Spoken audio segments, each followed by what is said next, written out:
ഇന്ന് നാട്ടടുക്കളയിൽ കയ്പക്ക തീയലാണ് ഉണ്ടാക്കുന്നത്. അതിനുവേണ്ടി കുറച്ച് കയ്പക്ക ഞാൻ ഉപ്പും മഞ്ഞളിലും ഇട്ട് വെച്ചിട്ടുണ്ട്. ഇത് നമുക്ക് നന്നായി കഴുകിയെടുക്കാം. ഇതേ പാകത്തിലാണ് മുറിച്ചെടുത്തിട്ടുള്ളത്. ഇതിന് നന്നായി കഴുകിയെടുക്കാം. ഇത് കഴുകി വൃത്തിയാക്കി എടുത്തിട്ടുണ്ട്. നമുക്ക് ഇതിലേക്ക് വേണ്ടത് ചെറിയ ഉള്ളി, ഒരു പച്ചമുളക്. ചെറിയ ഉള്ളി കുറച്ച് അധികം എടുത്തോ, നല്ല ടേസ്റ്റ് ആയതിന്. നമുക്കിതിലേക്ക് ഇട്ട് കൊടുക്കാം. ഇനി ഇതിൽ വേണ്ടത് മഞ്ഞൾപ്പൊടിയാണ്. മഞ്ഞൾപ്പൊടി നമുക്ക് ഇട്ട് കൊടുക്കാം. പിന്നെ എരിവിന് ആവശ്യമായ മുളക് പൊടി അത് നമുക്ക് കുറച്ചിട്ട് കൊടുക്കാം. നോക്കിയിട്ട് നമുക്ക് ഇട്ട് കൊടുക്കാം.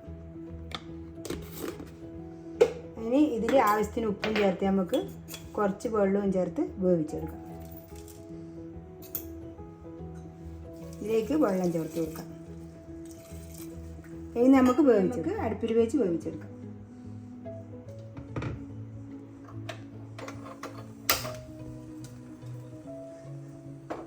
ഇതിന് വെന്ത് വരട്ടെ. ഇതിലേക്ക് ഇനി മല്ലിപ്പൊടി ഒന്ന് വറുത്തെടുക്കാം. നമുക്ക് ഒരു 2 സ്പൂണ് മല്ലിപ്പൊടി ഇട്ട് കൊടുക്കാം. ഒന്ന് ചെറുതായി വറുത്താൽ മതി. ഇത് ഞാൻ വറുത്ത് പൊടിച്ച മല്ലിയാണ്, ഒന്ന് ചൂടാക്കുന്ന മാത്രം.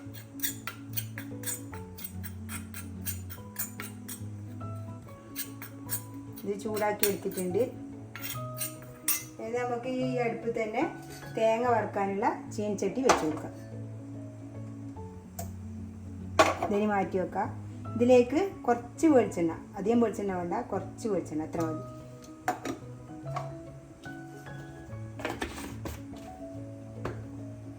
തേങ്ങ വറുക്കാൻ എടുത്തിരിക്കുന്നത് കുറച്ച് കുരുമുളക്, ഒരു 2 വെളുത്തുള്ളി ചെറുതായി നുറുക്കിയത്, കുറച്ച് കറിവേപ്പില, 2 പിടി തേങ്ങ. ഇതിന് നമുക്ക് ചൂടായ ചട്ടിയിലേക്ക് ഇട്ട് കൊടുക്കാം. ഇതിന് നന്നായി വറുത്തെടുക്കാം.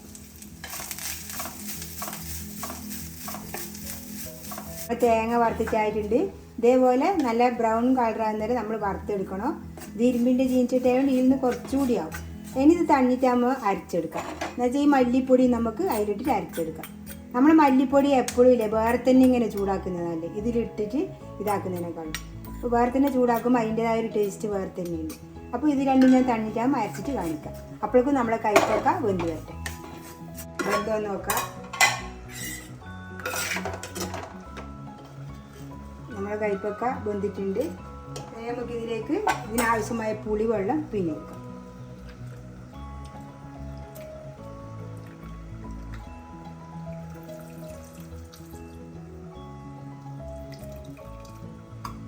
ഇത് നന്നായി തിളച്ച് വരട്ടെ. പുളി ഒന്ന് വെന്ത് കിട്ടണം. നന്നായി തിളക്കട്ടെ.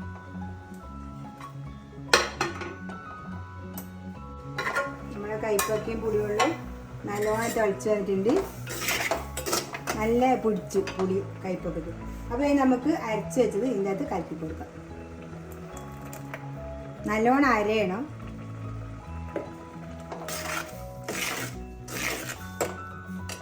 കുറച്ചുകൂടി വെള്ളം ഒഴിച്ച് കൊടുക്കാം.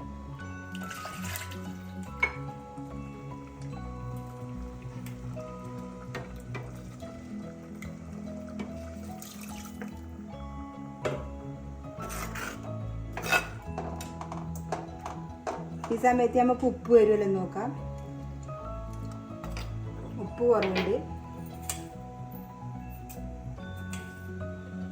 എരിവിന് തിളച്ചിട്ട് കുരുമുളകിൻ്റെ എരിവ് വരുമ്പോൾ നോക്കാം നമുക്ക്. ഇനി നന്നായി തിളച്ച് വരും. നമ്മൾ കറി നോക്കാം.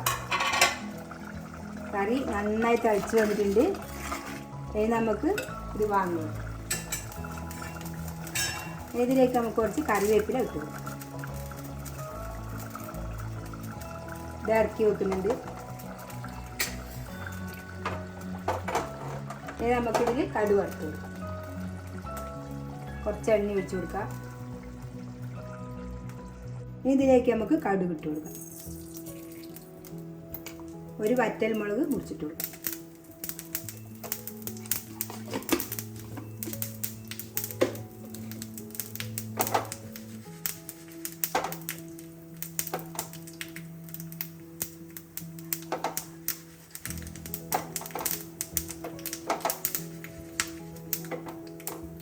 ഇതായിട്ടുണ്ട്. നമുക്ക് ഇതിനകത്ത് വെച്ചു.